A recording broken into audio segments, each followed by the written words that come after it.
Hello students, जैसा कि आप पहले से ही पढ़ रहे हैं, इससे पहले वीडियो में हमने जो है इस्लाम का भारत में आगमन चैप्टर के अंतर्गत जो है मोहम्मद गोरी की हम जो है चर्चा कर रहे थे और हम यहाँ तक आ गए थे।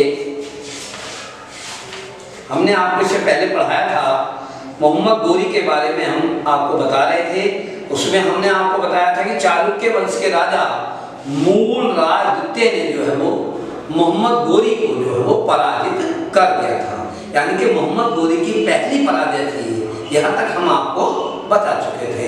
अब इसके बाद हम यहाँ पर आपको बता रहे हैं, ध्यान देंगे कि इस पराजय के बाद गोरी ने जो है अपना रास्ता बदल दिया। जब गोरी यहाँ पर पराजित हो गया तो उसने अपने जो है वो रास्ता बदल दिया, अपने आक्रमण का मार्ग बदला। उसने पंजाब पर आक्रमण प्रारंभ किया। कहाँ पर आक्रमण प्रारंभ किया? पंजाब पर आक्रमण प्रारंभ किया। पंजाब पर आक्रमण प्रारंभ किया। किसने? मोहम्मद गोरी की बात कर रहे हैं हम। मोहम्मद गोरी की अगर हम बात करें तो हम इसकी विषय में जो है चर्चा कर रहे हैं। तो जब वह हार गया तो उसने अपना आक्रमण जो है वो पंजाब की ओर कर दिया। ठीक 1190 ईस्वी तक उसने संपूर्ण पंजाब को जीत लिया। कब तक जीत लिया था? 1190 ईस्वी तक उसने क्या था? संपूर्ण पंजाब को जीत लिया। संपूर्ण पंजाब को जीत लिया। चलिएगा, अब इसके बाद हम देखते हैं क्या हुआ। फिर मोहम्मद गोरी ने जब यहाँ पर 1190 ईस्वी में संपूर्ण पंजाब को जीत लिया और दूसरी तरफ पृथ्वीराज चौहान की हम बात कर लें। यहाँ पृथ्वीराज चौहान की बात करना अत्यंत आवश्यक है।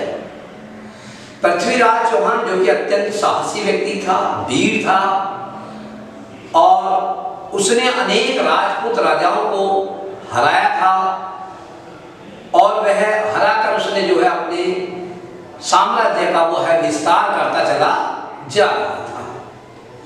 उसी समय मोहम्मद गोरी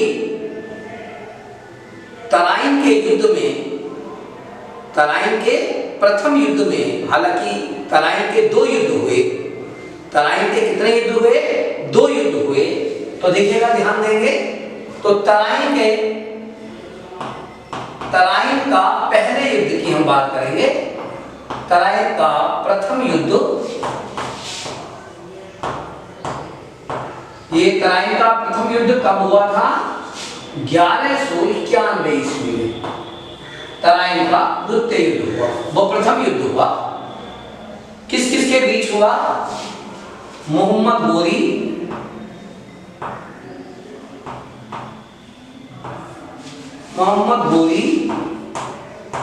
और पृथ्वीराज चौहान के बीच ये तराइन का प्रथम युद्ध हुआ। ठीक है, तराइन का प्रथम युद्ध किस किस के बीच हुआ? मोहम्मद गोरी और पृथ्वीराज चौहान के बीच हुआ। इस युद्ध में क्या हुआ? मोहम्मद गोरी हार गया और जान बचाकर भाग गया। कौन, किसको हार प्राप्त हुई? मोहम्मद गोरी हार गया और विजय किसको प्राप्त हुई? पृथ्वीराज चौहान को इस युद्ध में विजय प्राप्त हुई और यह अपनी जान बचाकर जो है वो जान बचाकर भाग गया। ठीक, अब ध्यान देने की जरूरत है, यह कौन सा युद्ध था? तराइन का प्रथम युद्ध था। तराइन का प्रथम युद्ध था। ये तराइन स्थल कहां पर है? हरियाणा राज्य में है। ठीक, तो तराइन का प्रथम युद्ध 1191 ईस्वी में हुआ। मोहम्मद गोरी और पृथ्वीराज चौहान के बीच में हुआ। इसमें मोहम्मद गोरी को हार का सामना करना पड़ा और पृथ्वीराज चौहान ने विजय हासिल की। मोहम्मद गोरी जान बचाकर जो है वहां से भाग गया। अब क्या हुआ, एक साल तक मोहम्मद गोरी अपनी सेना की शक्ति बढ़ाता रहा और ठीक एक साल बाद यानी कि 1192 ईस्वी में तराइन का दूसरा युद्ध हुआ। कौन सा युद्ध हुआ? तराइन का द्वितीय युद्ध हुआ।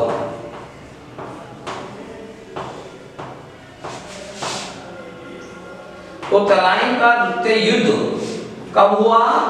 1192 ईस्वी में, यानी कि एक साल बाद।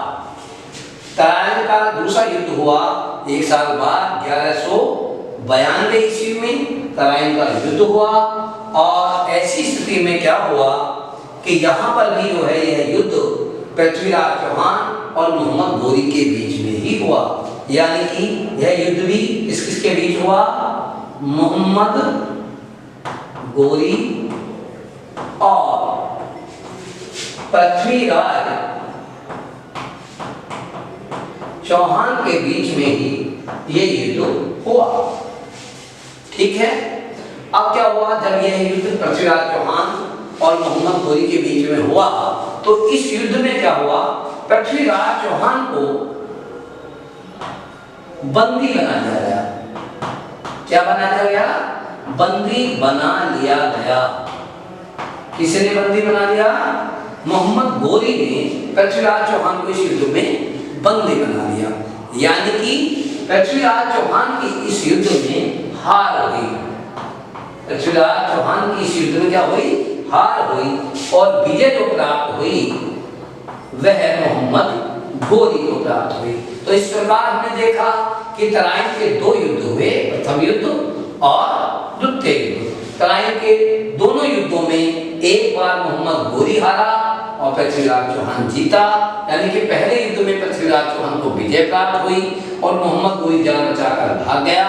लेकिन तराइन का द्वितीय युद्ध जबकि 1192 ईस्वी में हुआ, मोहम्मद गोरी और पृथ्वीराज चौहान के बीच में फिर पुनः युद्ध हुआ।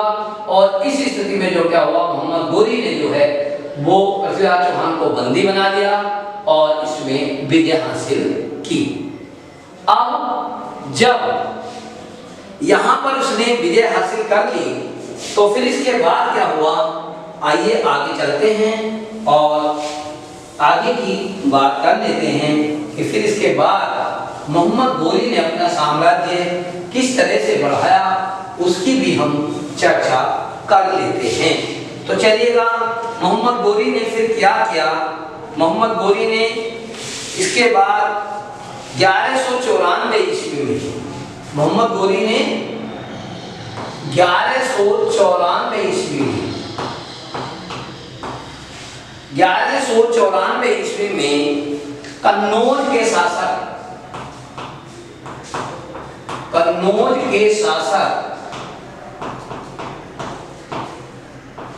कौन? जयचंद।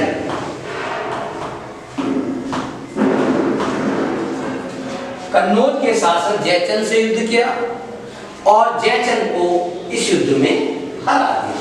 यानी कि इसके बाद 1194 ईस्वी में पृथ्वीराज चौहान ने कन्नौज के शासक जयचंद को हराया और अपनी शक्ति वह बढ़ाता चला गया और इस प्रकार वह लगातार जीत हासिल करता चला गया। लेकिन एक बात हमें ध्यान रखने की आवश्यकता है कि यहाँ जो सल्तनत काल की अगर हम बात करें,